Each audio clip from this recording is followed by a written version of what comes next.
On the previous episode of Showmax's new reality TV show, The Mummy Club, Simelane, aka Her Majesty, finally opened up about her husband, how her husband Mduduzi had died, you guys.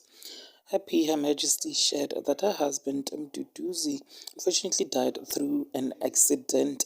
Not only that, she broke down as she revealed to the girls that when the accident had occurred, he was found with his side chick. She broke down as she revealed that the side chick had survived the accident. She said that she wished that she too, the side chick, had passed away. At least she would have been better. She called her all sorts of names, like a ghetto trash from Spruit who doesn't respect people.